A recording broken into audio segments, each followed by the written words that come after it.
जय हिंद दोस्तों। Supreme court के आदेश के बाद राम मंदिर निर्माण का रास्ता साफ हुआ।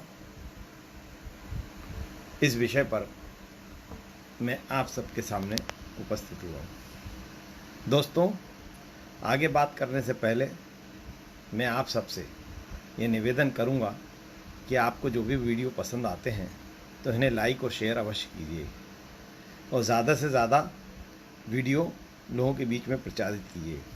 राष्ट्रीय गरिमा पार्टी पूरे राष्ट्र में नए तरीके से राष्ट्र का निर्माण करने के लिए अग्रसर हुई है। इसलिए हम चाहते हैं कि हमारे संदेश लोगों तक पहुँचें और ये आपके माध्यम से ही आसानी से हो सकता है। साथियों, एक राष्ट्र के निर्माण के लिए सबसे पहली आवश्यकता है उस राष्ट्र का प्रत्येक व्यक्ति शिक्षित हो। हमारे राष्ट्र को कुचलने के लिए, हमारे राष्ट्र को गुलामी की जंजीरों में जकड़े रहने के लिए, लंबे समय तक जकड़ के रखने के लिए मेकाले ने हमारे देश की शिक्षा पद्धति को सबसे पहले बदला था। उन्होंने ये पाया कि मेकाले ने ये देखा कि इस देश में चल रहे गुरुकुल इस देश के निर्माण में महत्वपूर्ण भूमिका अदा कर रहे हैं और जब तक हम इन गुरुकुलों को ख़त्म नहीं करेंगे इस देश पे राज करते रहना आसान नहीं होगा। इसलिए मेकाले ने सबसे पहले इस देश की शिक्षा पद्धति को बदला और इस देश को ऐसी शिक्षा पद्धति दी जिससे हमारे देश के अंदर पढ़े लिखे लोग केवल अंग्रेज़ों के क्लर्क बनकर रह गए। वो कोई बहुत बड़ा योगदान इस देश के लिए शिक्षा लेने के बाद नहीं दे सके। हमारा ये दुर्भाग्य रहा कि ये शिक्षा पद्धति काफ़ी लंबे समय तक, आज़ादी के बाद भी आज तक उसी आधार पर चलती चली आ रही है। हमारे राष्ट्र में अब मोदी सरकार ने शिक्षा पद्धति में कुछ परिवर्तन किया है। उस शिक्षा पद्धति का जो ऊपर ढांचा मैंने समझा है उसके आधार पर शिक्षा पद्धति में सुधार तो किए गए हैं, लेकिन ये सुधार भी नाकाफ़ी होंगे।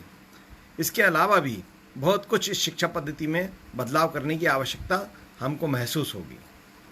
साथियों, राम मंदिर के निर्माण का भूमि पूजन 5 तारीख को होने जा रहा है और श्री राम जो कि इस देश के सदियों से, उनके जन्म काल से आज तक आदर्श रहे हैं, श्री राम के आदर्शों पर इस देश को बहुत कुछ मिला है।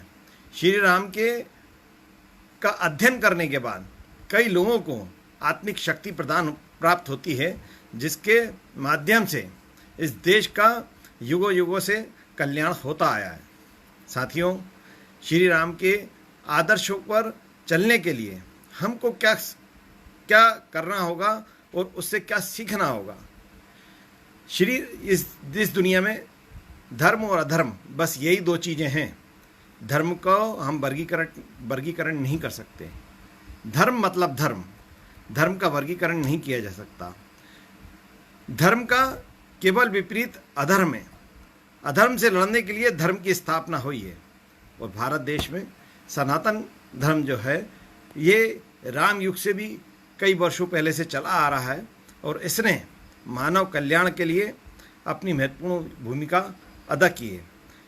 श्री राम ने इसी सनातन धर्म को अपनाते हुए, इसका विस्तार करते हुए, इसके आदर्शों पर चलते हुए एक नया आदर्श इस दुनिया को दिया जो आज तक चला आ रहा है। श्री राम के आदर्शों में सबसे पहली विशेषता ये हमें देखने को मिलती है कि श्री राम ने ये जताया कि शक्तिमान होने के बाद, बलशाली होने के बाद, ताकतवर होने के बाद वो ताकत दूसरों के कल्याण में खर्च करनी है, ना कि अपने स्वार्थ या अपने लालच पर खर्च करनी है। आज हम देखते हैं जिनको ताकत मिल जाती है वे उस ताकत का दुरुपयोग करते हैं और अपने निचले स्तर के लोगों पर उस ताकत से अत्याचार करते हैं और अपने स्वार्थ और लालच के लिए उस ताकत का अधिक से अधिक प्रयोग करते हैं। हम यदि श्री राम के सच्चे अनुयायी हैं और हम श्री राम को वास्तव में अपना ईश्वर मानते हैं तो हमको उनके इस गुण का अनुसरण करना चाहिए कि हमारी जो ताकत है वो परोपकार के काम आए, जन कल्याण के काम आए और हम जन कल्याण में अपनी महत्वपूर्ण भूमिका बिना स्वार्थ बिना लालच के अपनी ताकत की दे सकें। साथियों, हमारा उद्देश्य ये है कि इस भारतवर्ष में दो शख्सियतों ने जन्म लिया। एक थे श्री राम, दूसरे हुए श्री कृष्ण। दोनों ने भारत देश में धर्म को स्थापित करने में अपनी महत्वपूर्ण भूमिका निभाई है। उसी का परिणाम है कि इनको हम आज तक नहीं भूल पाए और ये आदर्श हमारे हमेशा बने रहेंगे। ये हमारे ईश्वर हमेशा बने रहेंगे और हम इनके आदर्शों पर चलकर वापस इस भारत देश को संसार में एक नई शक्ति के रूप में पहचान दिलाने में सक्षम होंगे। साथियों, धर्म का मतलब ये है कि आप अपने आप को वीर बनाइए, समृद्ध बनाइए, ताकतवर बनाइए, लेकिन इस ताकत का इस्तेमाल उन लोगों के लिए कीजिए जो शोषित हैं, जो कहीं ना कहीं अपने जीवन से परेशान हैं, जिनको आपकी आवश्यकता है। ना कि इस ताकत का इस्तेमाल हमको किसी का शोषण करने के लिए या किसी पर अत्याचार करने के लिए करना चाहिए। हमको अपनी इस ताकत का उपयोग अपने देश के कल्याण के लिए, अपने प्रदेश के कल्याण के लिए, अपने परिवार के कल्याण के लिए और अपने समाज के कल्याण के लिए करना है। और इस कल्याण करने की क्षमता उत्पन्न करने के लिए पहले हमें अपने स्वयं का भी निर्माण करना है और हम अपना स्वयं का निर्माण बिना शिक्षा के नहीं प्राप्त कर सकेंगे। हमको अपनी आने वाली जनरेशन, जो भी हमारी नई पीढ़ी उभर रही है, इस नई पीढ़ी को एक अच्छी शिक्षा दिलाइए, उसको वीर बनाइए, उसको शरीर से और बुद्धि से, दोनों से हमें ताकतवर बनाना है। और हमारे द्वारा उनको ताकतवर बनाने में दिए गया सहयोग हमारे परिवार, हमारे समाज, हमारे प्रदेश और हमारे देश के निर्माण में एक महत्वपूर्ण बदलाव लेकर आएगा। और ऐसा बदलाव लेकर आएगा जिससे हमारी चमक दमक पूरे विश्व को नज़र आएगी।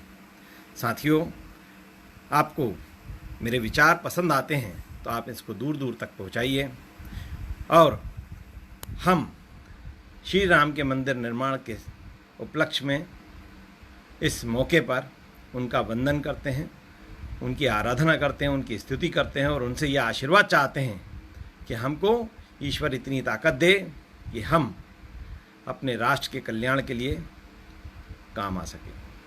जय हिंद, जय भारत। राष्ट्रीय गरिमा पार्टी से जुड़ने के लिए आप व्हाट्सएप नंबर, हमारे व्हाट्सएप नंबर पर अपनी जानकारी भेज सकते हैं। व्हाट्सएप नंबर है 8602000701, 8602000701। इस पे आप अपना जानकारी व्हाट्सएप कीजिए, राष्ट्रीय गरिमा पार्टी की मेंबरशिप लीजिए और राष्ट्र कल्याण में अपनी सहभागिता निभाइए। जय हिंद, जय भारत।